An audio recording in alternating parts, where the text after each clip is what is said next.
कहते हैं कि एक विचार इंसान की ज़िंदगी बदल सकता है। शब्द ही होते हैं जो किसी व्यक्ति की ज़िंदगी में बहुत बड़ा परिवर्तन ला सकता है। इसलिए हमें हमारे शब्दों पर ज़्यादा ध्यान देना चाहिए। आज आपके सामने एक ऐसी स्टोरी बताने जा रहा हूँ जो आपका जीवन बदल सकती है। बस आपको उसे पूरा सुनना और समझना होगा। यह कहानी आपको बताएगी कि जीवन में क्या एक सही गुरु का महत्व होता है और जब एक व्यक्ति के जीवन में एक सही मार्गदर्शन आता है तो हमारी ज़िंदगी कैसे परिवर्तित हो जाती है। तो आइए शुरू करते हैं आज की यह मोटिवेशन कहानी। यह उस समय की बात है जब राजा बिम्बसार के राज्य में एक व्यक्ति को लोगों ने इतना परेशान किया कि वह इन सब से परेशान होकर जंगल में चला गया और उसने प्रण किया कि वह 1000 लोगों को मार डालेगा। जिस पहाड़ी पर वह व्यक्ति रहता था उस पहाड़ी पर जाने का रास्ता गांव वालों ने बंद कर दिया था ताकि वहां कोई जा ना सके, क्योंकि जो व्यक्ति उस पहाड़ी पर जाता वह व्यक्ति उसे मार कर उसकी उंगलियों को काट लेता और अपने गले में पहन लेता। लोगों को मारकर उनकी उंगलियों को काटकर उनकी माला बनाकर गले में डाल लेता और इसलिए लोगों ने उसका नाम डाकू उंगलीमान रख दिया। एक समय जब महात्मा गौतम बुद्ध बिम्बसार के राज्य में भ्रमण कर रहे थे तो वहां पर एक औरत रोते रोते उनके पास पहुंची।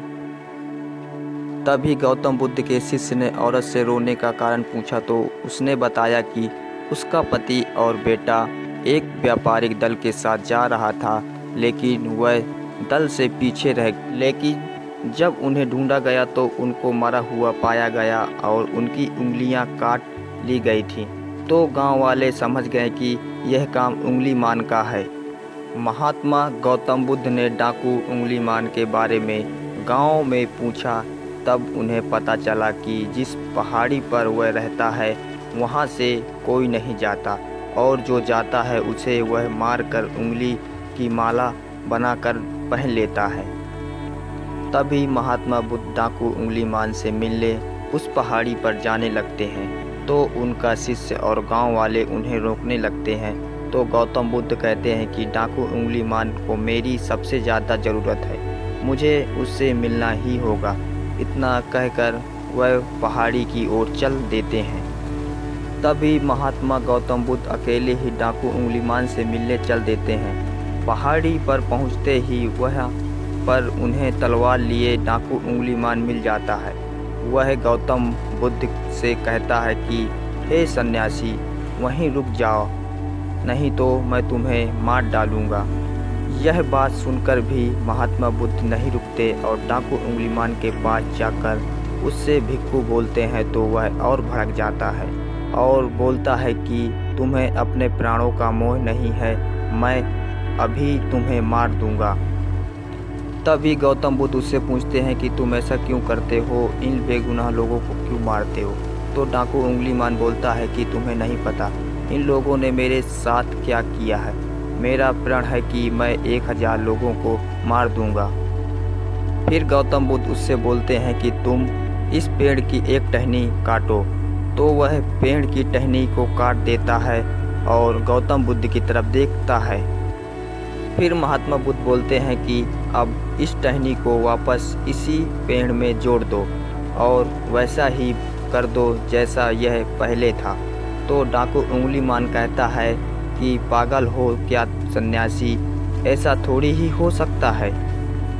गौतम बुद्ध डाकू उंगलीमान से कहता है कि काटना बहुत सरल है, जोड़ना बहुत मुश्किल होता है।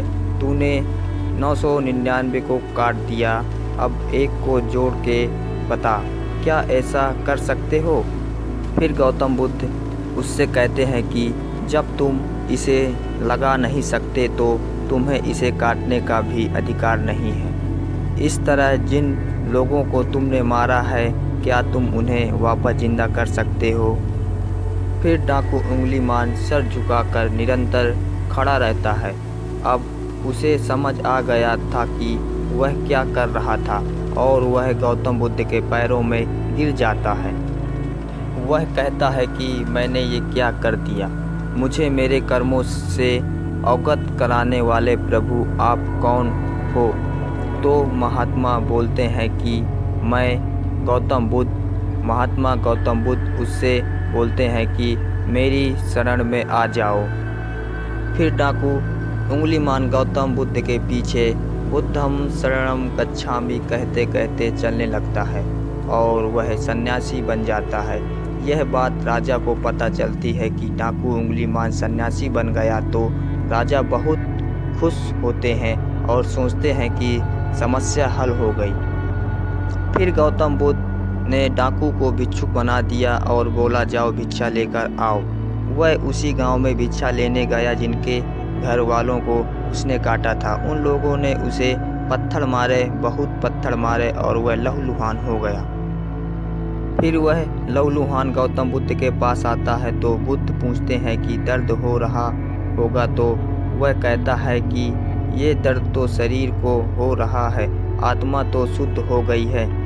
एक विचार ने डाकू उंगलीमान की ज़िंदगी बदल दी। इसलिए कहते हैं कि एक विचार आपकी पूरी ज़िंदगी बदल सकता है। जब एक डाकू सन्यासी बन सकता है तो एक व्यक्ति बिजनेस करके करोड़पति क्यों नहीं हो सकता?